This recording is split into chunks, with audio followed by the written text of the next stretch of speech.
ଜ୍ଞାନ ପ୍ରାପ୍ତିରେ ଶ୍ରଦ୍ଧାର ପ୍ରଧାନତା ରହିଛି। ଏହି କଥାକୁ ବୁଝାଇବା ପାଇଁ ଗୋଟିଏ ବଡ଼ ବହୁତ ସୁନ୍ଦର ଉଦାହରଣଟି ଦିଆଯାଇଛି। ପଢ଼ିବା। ସାଧନାର ତତ୍ପରତାରେ ଶ୍ରଦ୍ଧା ହିଁ କାରଣ ଏବଂ ତତ୍ପରତା ହେଉଛି ଶ୍ରଦ୍ଧାର କଷଟି ପଥର। ଶ୍ରଦ୍ଧାର ଅଭାବ ହେଲେ ସାଧନାର ଅକର୍ମଣ୍ୟତା ଓ ଆଳସ୍ୟ ଆଦି ଦୋଷ ଆସିଯାଏ। ସାଧନା ଅଭ୍ୟାସ ତତ୍ପରତାର ସହିତ ହୋଇପାରେ ନାହିଁ। ଶ୍ରଦ୍ଧାର ତତ୍ତ୍ୱ ଜାଣିନଥିବା ସାଧକ ନିଜର ସାମାନ୍ୟ ମାତ୍ର ଶ୍ରଦ୍ଧାକୁ ବହୁତ ବେଶୀ ମନେ କରେ, କିନ୍ତୁ ତଦ୍ୱାରା କାର୍ଯ୍ୟସିଦ୍ଧି ହୁଏ ନାହିଁ।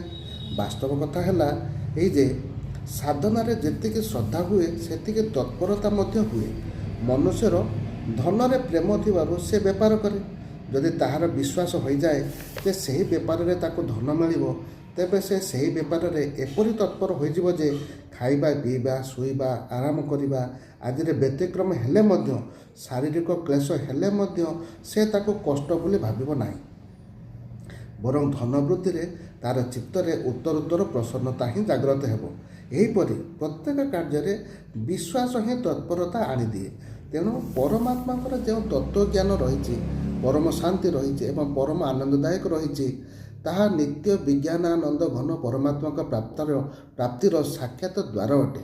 ସେଥିରେ ଏବଂ ତାହାର ସାଧନାରେ ଶ୍ରଦ୍ଧା ହେବା ପରେ ହିଁ ତହିଁରେ ଅତିଶୟ ତତ୍ପରତା ଆସିବା ସ୍ୱାଭାବିକ ହୋଇଯାଏ।